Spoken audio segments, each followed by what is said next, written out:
Hi, I'm Dawn Damari, and this is another episode of A Teaspoon of Healing. Thank you for joining me. Today I have a guest, Alicia Rodriguez. Alicia is a writer, storyteller, and a catalyst for personal growth. And she's the author of The Shaman's Wife, A Mystical Journey of Surrender and Self-Discovery. Welcome, Alicia. Thank you for having me. I'm delighted to be here with you and your listeners.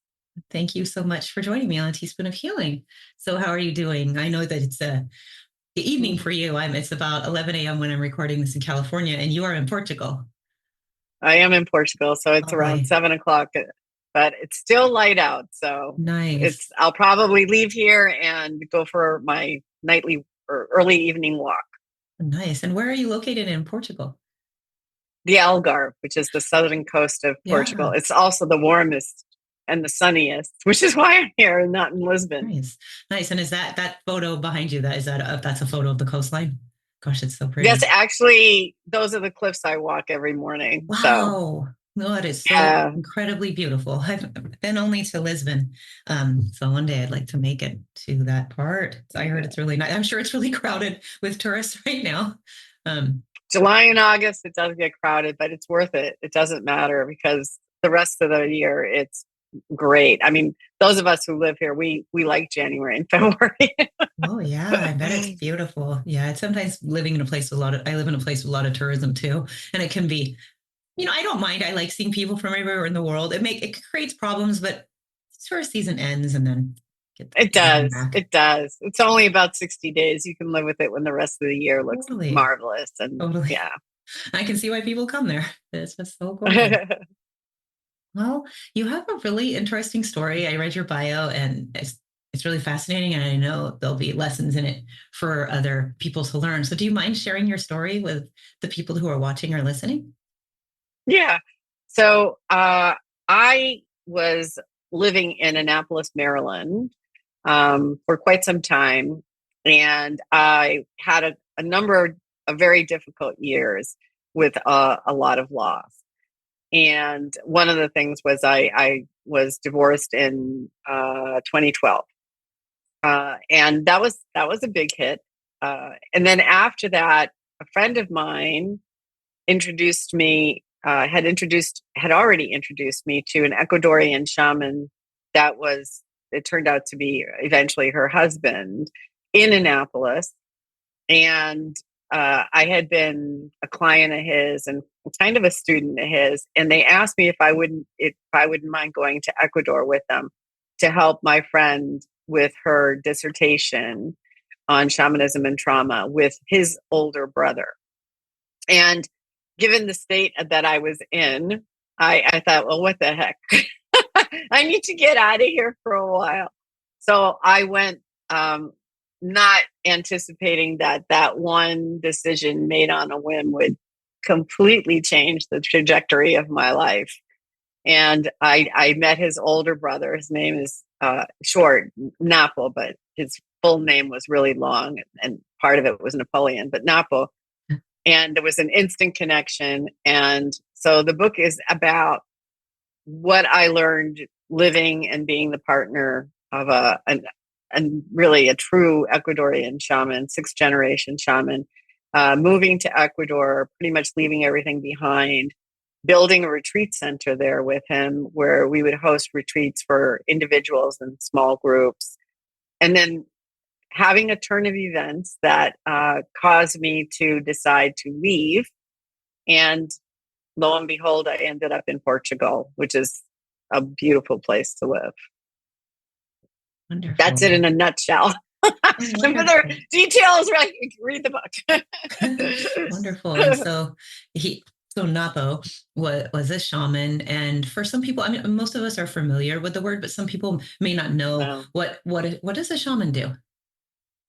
So it's interesting because I think in the United States, you hear shaman, you hear shamanism. It's not really what I'm talking about. It's something very different. I think it's been anglicized Mhm. in many ways. Um, I will speak from my experience. So shamanism is really a way of life that's directly attuned to the natural world, and the life is a cosmology. It's a cosmos. It exists both what is seen and what is not seen. It's a way of living your life. And if you're a shaman, I mean, a real shaman, you have access to what I can say is like alternative realities or different levels of realities. I don't consciousness even. And so traditionally, shamans in their communities, they were the healers, they were the wisdom keepers.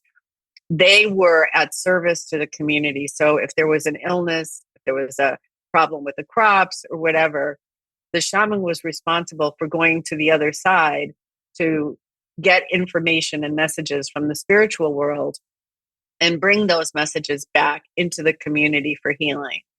And that is what a traditional shaman would do. Nowadays, I think there's a lot of shamanic practitioners who only see the practices associated with shamanism, but there are very, very few that are at the level of this person that I lived with, where his whole being was just extraordinary in many ways. Thank you for that. And you're right. The word shaman has definitely been anglicized, and a lot of people, they have different ideas of it than what you described, but it's still pretty. It sounds like kind of what I thought, and that's really cool. So when you met him and you started to work with him as well and develop a relationship, did you find that your spirituality also deepened? So I've been on a spiritual quest my whole life. I was brought up Catholic. And I remember going into churches and the nuns would take us walking through the Stations of the Cross, and I would just cry the whole way. I would fill up. Of course, when you're a child, you don't really understand spirituality per se. I just knew that there was a feeling that I got, that I later got in nature, because I'm kind of like a Reformed Catholic, I suppose. And religion just was very limiting for what I was looking for. I was on a quest to understand how to merge the sacred and the secular in my life, and to live that way. And so when I met his brother in Annapolis, he was the first person who actually explained to me these episodes I would have where I was, we would call it intuition, but in my family, my family's from Colombia, South America. And in my family, spirits were normal. And I thought it was always normal for everybody. And it turns out it wasn't. And so we just had a different kind of access that was valued and supported. But my mother would always say, don't tell the Americans, they won't understand. And I ended up kind of like hiding that part of myself. And when I finally grew up and went to work, people would just say, oh, she has really great intuition. But I actually had a different kind of access, and I couldn't understand why me, how does that work? And that's when Carlos, who is Napo's brother, when I met him, and he was able to explain to me, this is what's happening. This is what it means. This is how you can develop it. No, you're not weird. It's just some people develop it and some people don't. And that was kind of, when I met Napo, I had so much loss. And here was a man saying to me, I can help you be more than the grief you're feeling. I can help you be greater than the life that you've been living. You can amplify who you are in a way that's that helps you understand that merging of the sacred and secular. And that was just so compelling to me, having been trying to figure it out on my own for so long. And so living with him was dance. Actually, the first chapter in the book is called Dancing Between the Worlds, because that's what it felt like. I was dancing between, the physical world that we all live in and the spiritual world that was just as real in my life with him as the physical world. And so I would say that, spirituality for me is understanding that we are all a spark of a creator, of a divinity, of God, whatever you want to, whatever your religion is, whatever you call it. but that we all have that divine spark within us. And a lot of the shamanic principles are based on that belief, as opposed to something like in the Catholic religion where they say you were born with original sin. That's diametrically opposed to shamanism, to the belief that we are actually all born innocent and we are all born a divine spark of the Creator. And so that includes every living being, that includes animals and anything that is conscious. So even the earth itself. And so it's a way of being in life in attunement to the natural world that also includes a cosmos that is what we call spirituality or the divine. That's wonderful. Yeah, I was raised Catholic, and I resonate with a lot what you're saying, because I definitely have always considered myself spiritual. I found religion very limiting. And like you said, we're born in original sin, and feel a lot of connection with animals and with the earth. And I'm definitely looking for ways to kind of deepen my spirituality. But yeah, religion doesn't, no offense to anybody listening, of course. Right. Of course, everybody's a child of. I know for my parents, it's super important to their life. And I can see that it really, really helps them too. They're very happy and at peace within it, but it never really did it for me. So I definitely resonate with that. And so now when you were with Napo, you had mentioned so you were together and then you had decided to leave. I noticed in your bio that you said you had kind of recognized that you had surrendered your power and your agency to him, and he kind of used it as a weapon against you. I was reading the bio, so I said her. So he used it as a weapon against you, and that often does happen in relationships. So, how can people? How can, women or men, it can happen to both of us. How can people realize when that is happening in our relationship, that we're kind of like muting our own power and someone else is kind of weaponizing it, I guess, and weaponizing our emotions and our essence, I guess. I really dug deep into that inquiry when I was writing the book. And in many ways, writing the book helped me come to my own answers. And so one of the things that I recognized about myself was that, I thought I was handling my grief around all this loss. And no, I definitely was not. And I think I was empty, if you will. And here comes a person who says, let me fill your cup. And so what happens is, I sometimes say, we're not looking for love. We're looking for relief. We're looking for relief from pain. We're looking for relief from loneliness. We're not actually looking for love, because if you're looking for love, your cup is already full. And that is how you find love. You don't find it with an empty cup. You find it with a full cup. And so when I guess I had him on a pedestal, mostly because I saw him as the navigator for my quest, the guide. And he was a very powerful shaman, but he was a very flawed human being.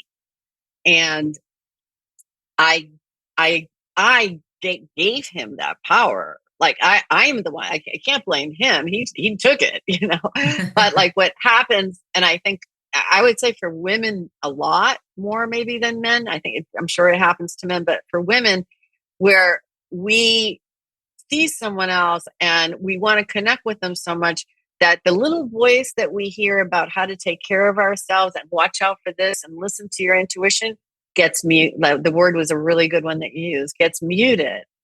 Because when I think back and when I wrote the book, I realized there were flags that I chose not to see. Not that I didn't see, to be perfectly honest. I had to come to terms with my own honesty about that. Was that I ignored the flags because I kept excusing it, like, oh, he's in a new culture, he doesn't understand, all this stuff, and I kept kind of diminishing my own light so that he would feel good about himself, and excusing it. And then when I moved to Ecuador, he pretty much isolated me from everyone.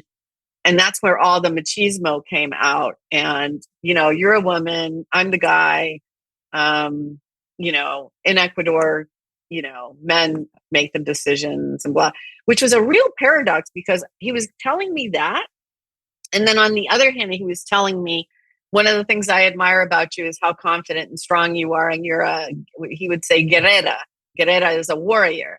And so I was getting these two very opposing messages from him. And gradually it eroded my self-identity. I started losing who I was. And that made it even worse because it was a lot of gaslighting and you start questioning your own reality. And of course, I'm isolated. I don't know anyone there. There's no one that I can turn to. But fortunately, I had a few really good friends who wouldn't let go.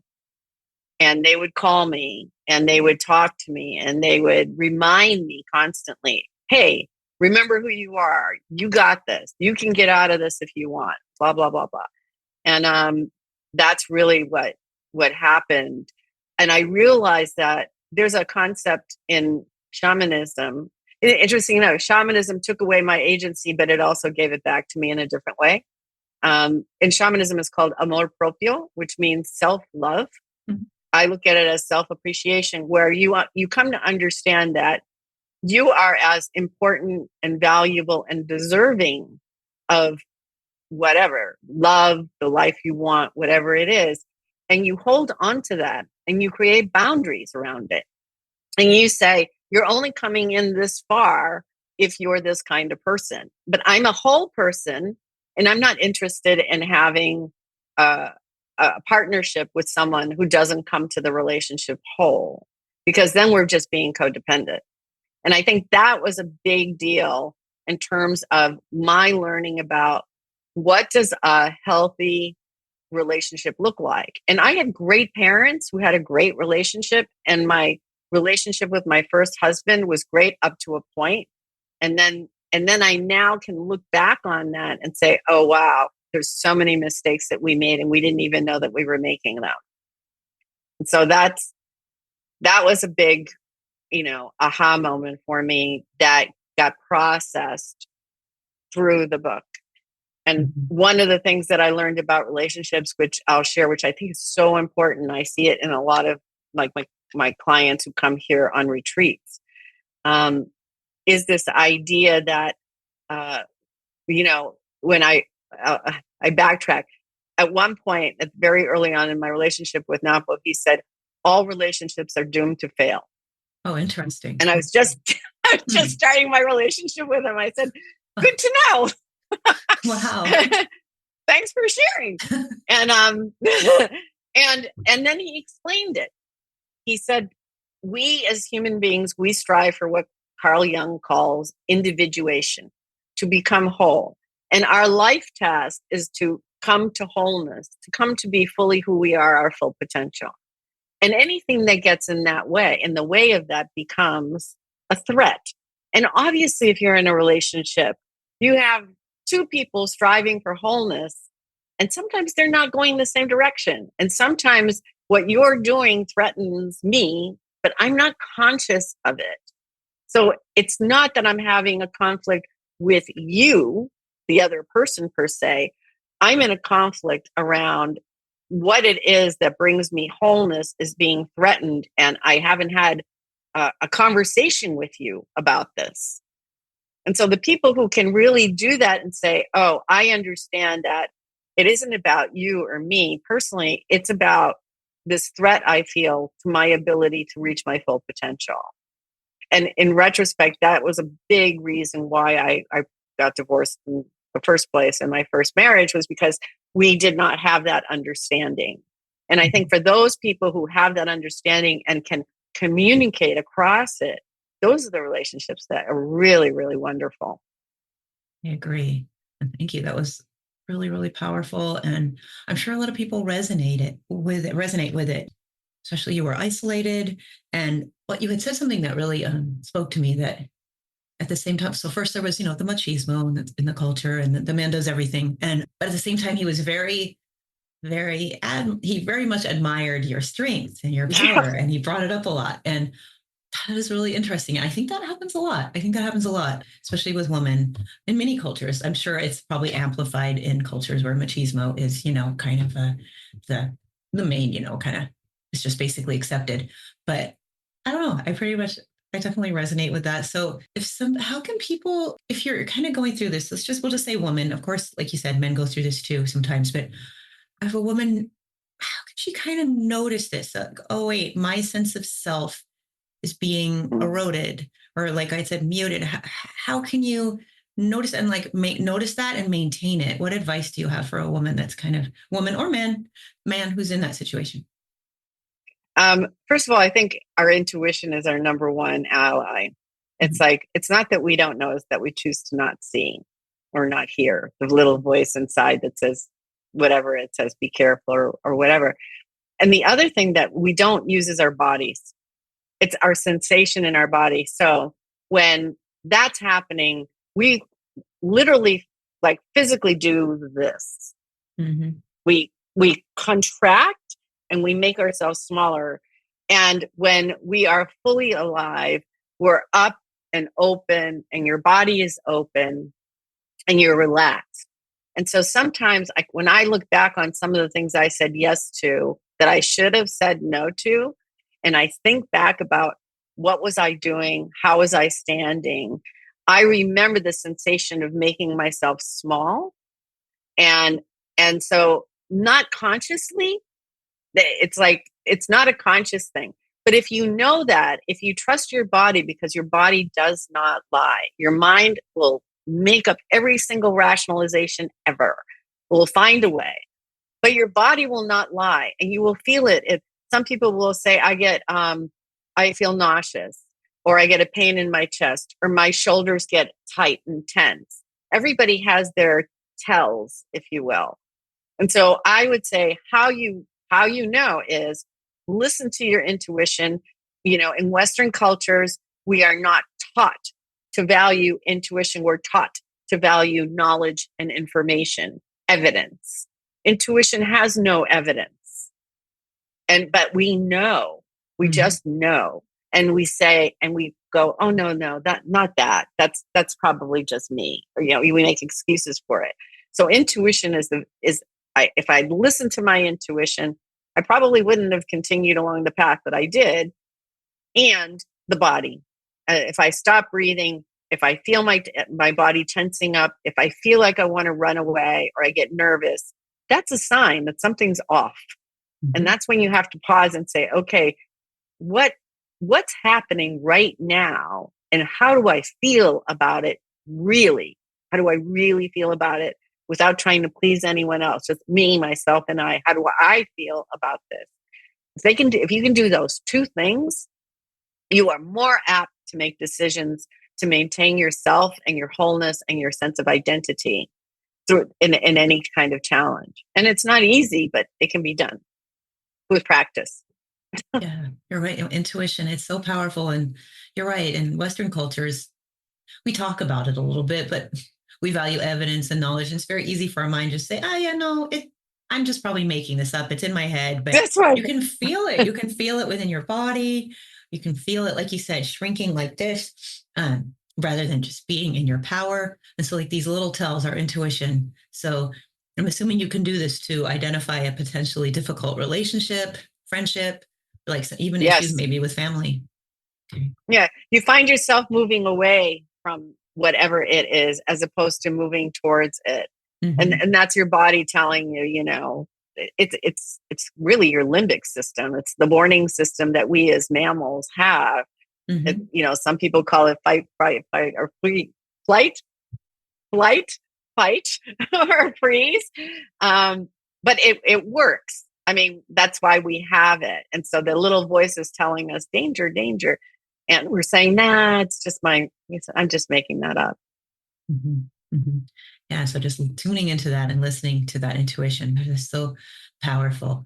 So how did you find the courage to leave Napo? Because you left and then you moved to Portugal as well. And that's very brave. It's hard to do that. So how did you find that courage? I have friends who say to me all the time, "You were so courageous." And I tell them there's a fine line between crazy and courage, and I'm not sure which side I'm on. So I ended up leaving. I knew before I left, I knew I had to leave because things got really, really difficult, and physical. And that was like, oh no, no, no, this cannot happen to me. I'm a powerful person. I'm a confident person. What's happening? This is not, I can't sustain this. And then there was an incident, which I won't go into, but it was the incident that just basically I said, it's now or never. And I just walked off the property with a backpack and my laptop. And I left everything else. It was it was an incident that was like, if I don't leave, I need to save my life here. Figuratively, metaphorically, spiritually, all of it. And then I spent a couple of months living with a friend of mine in her guest house. And gradually and we were running a retreat center, like business, still. And then at one point I was talking to a friend of mine in June of 2020. And I was saying, I need to leave Ecuador. I don't want to be here any longer. It's really lonely. I have no friends. And she said, well, what do you miss? I said, I'm so sick of plantains and rice. I miss beautiful food and nice wine. I miss intelligent conversations that are substantial. I miss art, music, culture, dancing. And she says to me, my friend Marianne says to me, she goes, wow, you'd really like Portugal. I was like, cool. What? She says, oh, yes, I was in Lisbon last December and it's warm. She said, because I do not like the cold. And she said, it was 50 degrees and it's got everything you just said. And so I started investigating Portugal and COVID hit. And the only way to get into Portugal was with a resident visa. You couldn't come as a tourist. So I applied and I did everything I needed to do to get the resident visa to get into the country, thinking, if it doesn't work, I'll go somewhere else. But I love Europe. I've traveled through Europe. I studied in Europe. So I've always loved Europe. I've always felt much more at home in Europe than in the United States. And so I arrived in December of 2020, smack in the middle of COVID. Stayed in Lisbon for a while, but then Lisbon went into lockdown. A friend of mine said, hey, a friend has an apartment in the Algarve. And I came with my dog. And she said, Sophie can be off leash on the beach. I moved to the Algarve and I never looked back. It's like, this is my place. I call it my home for now. Well, that's wonderful. And thank you for sharing that. Like you said, you might have felt crazy because you were still, operating a business with him, but you knew you had to get out and you did. That's great. I'm so great that you were able to get the resident visa too and end up in Portugal. That's just so cool. And it was, but that's a form of amor proprio. But when you choose for yourself, so I chose for myself. It's like, I am more important than this thing that's happening to me. Yes. And when you choose for yourself, you do get courageous. Yeah, you do actually. You have reserves of courage that you never knew you had until you have to use it. And that's one of the most wonderful things about my journey, is to understand that me, you, everybody, we're so much more resilient, so much more courageous than what we give ourselves credit for. And it isn't until we need to enlist it, we really need to enlist it, that you realize, I can do this. And, in hindsight, when I look at what I've done for the last couple of years, I came here with virtually 2 suitcases and a dog. I left everything. And I started a brand new life. Who does that? And I'd never been to Portugal. I didn't speak the language. I didn't know a soul. And right now, 4 years later, I have this amazing life and I'm able to help others also achieve an amazing life by, I call it paying it forward. I pay forward everything I've learned through this journey so that others can tap into their own courage and know that it's possible. Yeah, that's really great. And how can somebody, who doesn't feel that courage, what advice would you have? So say there's a woman or an individual in a relationship like that, and it's getting bad. They know they're using their intuition, but they just can't find that courage. Is there any kind of advice you could give, maybe a catalyst that they can look for? Yes, find a guide. Find someone who has your best interest at heart and who's honest with you. Whether it's like, I had that friend who told me about Portugal, Marianne. She's never, ever been anything but incredibly honest with me, even when I didn't want to hear it. And that's especially important, that you have that person who's the truth teller. So find someone and get support. And when I say support, it can be a friend, but it can also be professional support, whether it's a therapist, whether it's someone in the court system, if that's the situation. You don't have to do it alone. There are people who will help. You have to ask for it. That's really, really powerful. And like you said, a friend or a family member or somebody, a guide that can be honest with you. Because sometimes we don't want to hear that. We don't want to hear, No. oh, no, no, no, no. I want to hear that it's all going to be great. And it's rainbows and unicorns, but having that guide. Yeah, I definitely, I like that. Now, your memoir that you wrote, The Shaman's Life, A Mystical Journey of Surrender and Self-Discovery. So you talk a little bit about this book and where people can find it. Yeah. So that's the name of it. And Amazon US, UK, Spain, Germany, all of it. Right now it is in soft cover and Kindle. Next year, I hope to do an audio book for it. It's also in other booksellers like Barnes and Nobles, Kobo, Smashwords, wherever books are sold online. And hopefully, the distributor will be distributing into bookstores and libraries as well. And you can, and by the way, it also, if I know that you have the book, I can send you, I created a companion journal and book club guide. That's a free download for the rest of 2024. So if you email me through my website is www.aliciamrodriguez.com. You can read about the book there. You can actually download 3 chapters if you want a preview, a little sneak peek into it. So you can download for free the 3 chapters. You can learn about my work here on retreats and my writing. And if I know you have the book, I'd be happy to send you the link to get the companion. It's like prompts that you can use as you're going through it. So my story may reflect something about your life. And there are questions there that have you pause and reflect on your own life. Like your question, how do I find the courage? Mm-hmm. And so that's a reflective question. So I really want to offer that to people so that they can kind of take the journey with me and value their own journey and their own courage. Cool. That's great. Now, you had mentioned retreats that you do and work with people. So what kind of retreats are they that people So can do? my retreats are very unusual. So it's here in this beautiful spot Oh, in the wow. Algarve on the cliffs. I have a retreat called Becoming Limitless, where one person comes to work with me for a week, and it's a one-on-one. It's a deep dive, and people typically come to me with significant life questions or a significant life transition. I also get a lot of creative and social entrepreneurs who are just burnt out, and that's why I call them restorative retreats, because the first thing that we have to do is you have to rest.